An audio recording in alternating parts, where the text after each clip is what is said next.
wabarakatuh. Jadi, saya Zahra Gunawan dari 4B akan menjelaskan sedikit topik penting dari ekonomi makro, yaitu pertumbuhan ekonomi.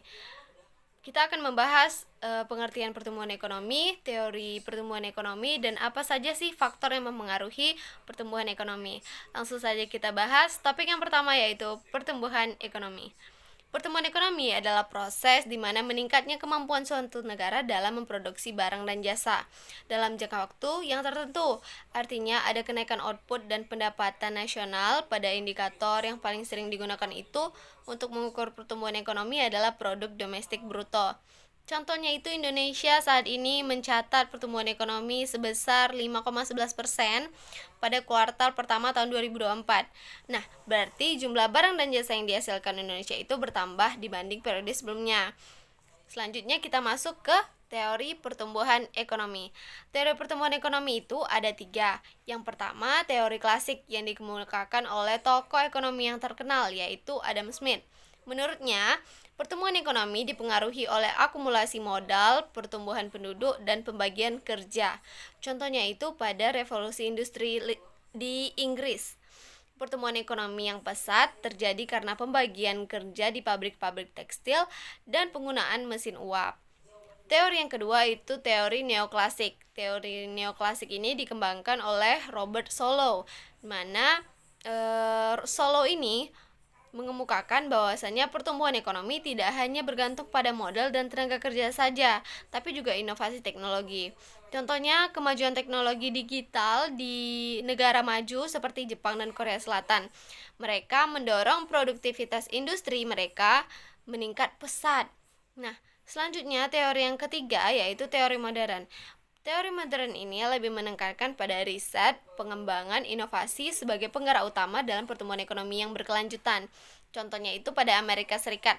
Mereka punya banyak perusahaan teknologi besar seperti Google, Apple, dan Tesla, yang mana mereka mengandalkan inovasi dan riset untuk terus tumbuh. Nah, selanjutnya apa aja sih faktor-faktor pertumbuhan ekonomi? Faktor yang mempengaruhi pertumbuhan ekonomi itu ada beberapa. Yang pertama itu sumber daya alam. Nah, negara dengan sumber daya alam yang melimpah, mereka umumnya punya potensi besar untuk tumbuh. Contohnya kayak Arab Saudi yang kaya akan minyak. Jadi mereka adalah salah satu negara dengan pendapatan per kapita yang sangat tinggi. Faktor yang kedua yaitu sumber daya manusia. Nah, tenaga kerja yang sangat berkualitas seperti yang kita tahu itu Jerman. Nah, dengan tenaga kerja yang sangat terampil di bidang otomotif, contohnya perusahaan Mercedes dan BMW. Nah, faktor yang selanjutnya itu faktor modal.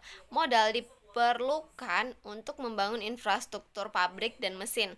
Contoh nyatanya itu investasi banyak diarahkan ke pembangunan jalan tol, pabrik-pabrik besar. Nah, faktor selanjutnya yaitu faktor keempat adalah faktor teknologi. Kemajuan teknologi juga dapat meningkatkan efisiensi produksi pada suatu negara. Contoh nyatanya seperti petani sekarang di Indonesia menggunakan traktor modern atau drone untuk memantau lahan pertanian. Contohnya kayak Gen Z sekarang, para petani Gen Z itu mereka sangat kreatif untuk membuat suatu teknologi untuk meningkatkan produktivitas hasil pertaniannya. Nah, yang keempat yaitu kebijakan pemerintah. Kebijakan pemerintah yang mendukung investasi, stabilitas politik, dan pengendalian inflasi juga dapat mempengaruhi pertumbuhan ekonomi. Contohnya, pemerintah Indonesia memberikan insentif pajak untuk industri kendaraan listrik untuk mendorong investasi dan produksinya. Nah, jadi itu tadi faktor-faktor yang mempengaruhi, teori-teori yang mempengaruhi, dan pengertian dari pertumbuhan ekonomi. Nah, itulah penjelasan singkat tapi padat tentang pertumbuhan ekonomi. Nah, selanjutnya teman-teman bisa lihat lagi informasi-informasi lain mengenai pertumbuhan ekonomi. Sekian dari saya. Wassalamualaikum warahmatullahi wabarakatuh.